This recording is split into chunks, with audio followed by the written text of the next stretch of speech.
दूसरा अध्याय विष्णु दूतों द्वारा भागवत धर्म निरूपण और अजामिल का परम धाम गमन। श्री सुखदेव जी कहते हैं, परीक्षित, भगवान के नीति निपुण एवं धर्म का मर्म जानने वाले पार्षदों ने यमदूतों का यह अभिभाषण सुनकर उनसे इस प्रकार कहा। भगवान के पार्षदों ने कहा, यमदूतों, यह बड़े आश्चर्य और खेद की बात है कि धर्मज्ञों की सभा में अधर्म प्रवेश कर रहा है, क्योंकि वहां निरपराध और अदंडनीय व्यक्तियों को व्यर्थ ही दंड दिया जाता है। जो प्रजा के रक्षक हैं, शासक हैं, समदर्शी और परोपकारी हैं, यदि वे ही प्रजा के प्रति विषमता का व्यवहार करने लगें तो फिर प्रजा किसकी शरण लेगी? सत्पुरुष जैसा आचरण करते हैं, साधारण लोग भी वैसा ही करते हैं। वे अपने आचरण के द्वारा जिस कर्म को धर्मानुकूल प्रमाणित कर देते हैं, लोग उसी का अनुकरण करने लगते हैं। साधारण लोग पशुओं के समान धर्म और अधर्म का स्वरूप न जानकर किसी सत्पुरुष पर विश्वास कर लेते हैं, उसकी गोद में सिर रखकर निर्भय और निश्चिंत सो जाते हैं। वही दयालु सत्पुरुष जो प्राणियों का अत्यंत विश्वास पात्र है और जिसे मित्र भाव से अपना हितैषी समझकर उन्होंने आत्मसमर्पण कर दिया है, उन अज्ञानी जीवों के साथ कैसे विश्वासघात कर सकता है? यमदूतों, इसने कोटि कोटि जन्मों की पाप राशि का पूरा पूरा प्रायश्चित कर लिया है, क्योंकि इसने विवश होकर ही सही भगवान के परम कल्याणमय नाम का उच्चारण तो किया है। जिस समय इसने नारायण इन 4 अक्षरों का उच्चारण किया, उसी समय केवल उतने से ही इस पापी के समस्त पापों का प्रायश्चित हो गया।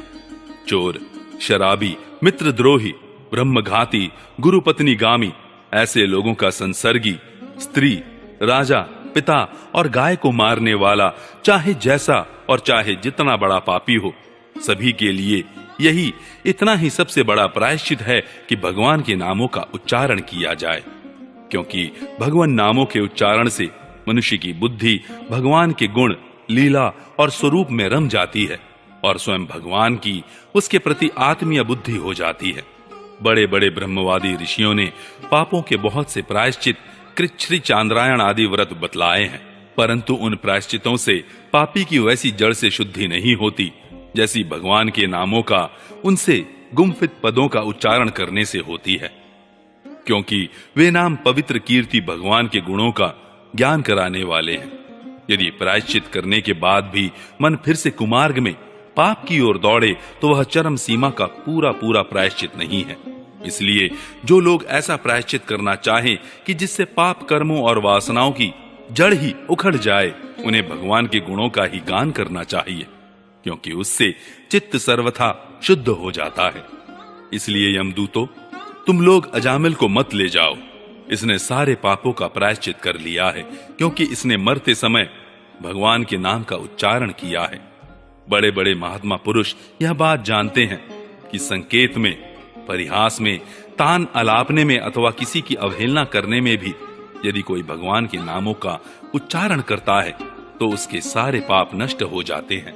जो मनुष्य गिरते समय, पैर फिसलते समय, अंग भंग होते समय और सांप के डसते, आग में जलते तथा चोट लगते समय भी विवशता से हरि हरि कहकर भगवान के नाम का उच्चारण कर लेता है, वह यम यातना का पात्र नहीं रह जाता।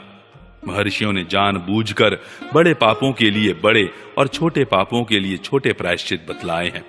इसमें संदेह नहीं कि उन तपस्या, दान, जप आदि प्रायश्चितों के द्वारा वे पाप नष्ट हो जाते हैं, परंतु उन पापों से मलिन हुआ उसका हृदय शुद्ध नहीं होता। भगवान के चरणों की सेवा से वह भी शुद्ध हो जाता है। यमदूतों, जैसे जान या अनजान में ईंधन से अग्नि का स्पर्श हो जाए तो वह भस्म हो ही जाता है, वैसे ही जानबूझकर या अनजान में भगवान के नामों का संकीर्तन करने से मनुष्य के सारे पाप भस्म हो जाते हैं। जैसे कोई परम शक्तिशाली अमृत को उसका गुण न जानकर अनजान में पी ले तो भी वह अवश्य ही पीने वाले को अमर बना देता है, वैसे ही अनजान में उच्चारण करने पर भी भगवान का नाम अपना फल देकर ही रहता है। श्री सुखदेव जी कहते हैं, राजन, इस प्रकार भगवान के पार्षदों ने भागवत धर्म का पूरा पूरा निर्णय सुना दिया और अजामिल को यमदूतों के पाश से छुड़ाकर मृत्यु के मुख से बचा लिया। प्रिय परीक्षित, पार्षदों की यह बात सुनकर यमदूत यमराज के पास गए और उन्हें यह सारा वृत्तांत ज्यों का त्यों सुना दिया। अजामिल यमदूतों के फंदे से छूटकर निर्भय और स्वस्थ हो गया। उसने भगवान के पार्षदों के दर्शन जनित आनंद में मग्न होकर उन्हें सिर झुकाकर प्रणाम किया। निष्पाप परीक्षित, भगवान के पार्षदों ने देखा कि अजामिल कुछ कहना चाहता है, तब वे सहसा उसके सामने ही वहीं अंतर्धान हो गए। इस अवसर पर अजामिल ने भगवान के पार्षदों से विशुद्ध भागवत धर्म और यमदूतों के मुख से वेदोक्त सगुण धर्म का श्रवण किया था। सर्व पापापहारी भगवान की महिमा सुनने से अजामिल के हृदय में शीघ्र ही भक्ति का उदय हो गया। अब उसे अपने पापों को याद करके बड़ा पश्चाताप होने लगा। अरे, मैं कैसा इंद्रियों का दास हूं। मैंने एक दासी के गर्भ से पुत्र उत्पन्न करके अपना ब्राह्मणत्व नष्ट कर दिया। यह बड़े दुख की बात है। धिक्कार है, मुझे बार बार धिक्कार है। मैं संतों के द्वारा निंदित हूं, पापात्मा हूं। मैंने अपने कुल में कलंक का टीका लगा दिया। हाय हाय, मैंने अपनी सती एवं अबोध पत्नी का परित्याग कर दिया और शराब पीने वाली कुल्टा का संसर्ग किया। मैं कितना नीच हूं। मेरे माँ बाप बूढ़े और तपस्वी थे। वे सर्वथा असहाय थे। उनकी सेवा शुश्रूषा करने वाला और कोई नहीं था। मैंने उनका भी परित्याग कर दिया। ओह, मैं कितना कृतज्ञ हूं। मैं अब अवश्य ही अत्यंत भयावने नरक में गिरूंगा, जिसमें गिरकर धर्मघाती पापात्मा कामी पुरुष अनेकों प्रकार की यम यातना भोगते हैं।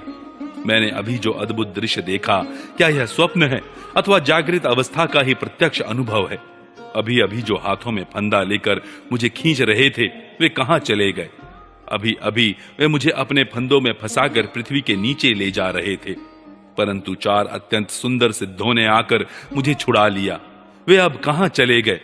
यद्यपि मैं इस जन्म का महापापी हूं, फिर भी मैंने पूर्व जन्मों में अवश्य ही शुभ कर्म किए होंगे, तभी तो मुझे इन श्रेष्ठ देवताओं के दर्शन हुए।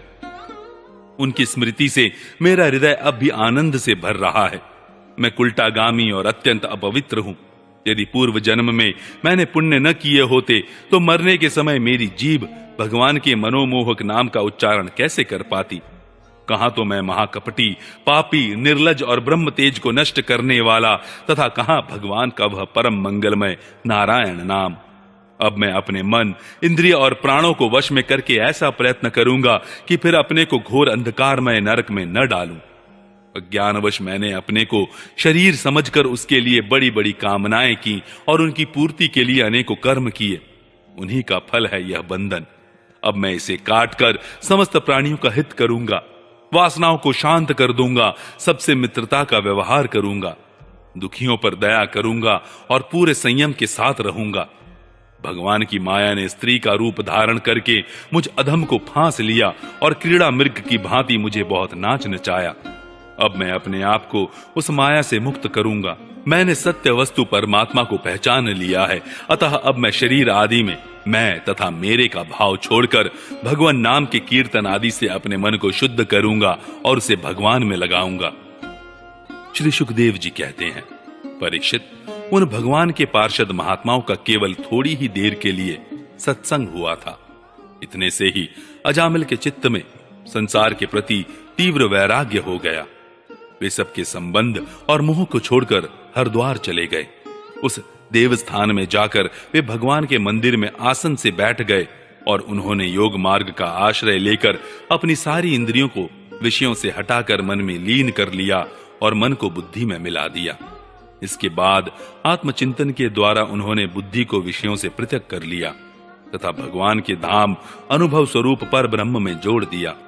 इस प्रकार जब अजामिल की बुद्धि त्रिगुणमयी प्रकृति से ऊपर उठकर भगवान के स्वरूप में स्थित हो गई, तब उन्होंने देखा कि उनके सामने वे ही 4 पार्षद जिन्हें उन्होंने पहले देखा था खड़े हैं। अजामिल ने सिर झुकाकर उन्हें नमस्कार किया। उनका दर्शन पाने के बाद उन्होंने उस तीर्थ स्थान में गंगा के तट पर अपना शरीर त्याग दिया और तत्काल भगवान के पार्षदों का स्वरूप प्राप्त कर लिया। अजामिल भगवान के पार्षदों के साथ स्वर्णमय विमान पर आरूढ़ होकर आकाश मार्ग से भगवान लक्ष्मीपति के निवास स्थान वैकुंठ को चले गए। परीक्षित, अजामिल ने दासी का सहवास करके सारा धर्म कर्म चौपट कर दिया था। वे अपने निंदित कर्म के कारण पतित हो गए थे। नियमों से च्युत हो जाने के कारण उन्हें नरक में गिराया जा रहा था, परंतु भगवान के एक नाम का उच्चारण करने मात्र से वे उससे तत्काल मुक्त हो गए। जो लोग इस संसार बंधन से मुक्त होना चाहते हैं, उनके लिए अपने चरणों के स्पर्श से तीर्थों को भी तीर्थ बनाने वाले भगवान के नाम से बढ़कर और कोई साधन नहीं है, क्योंकि नाम का आश्रय लेने से मनुष्य का मन फिर कर्म के पचड़ों में नहीं पड़ता।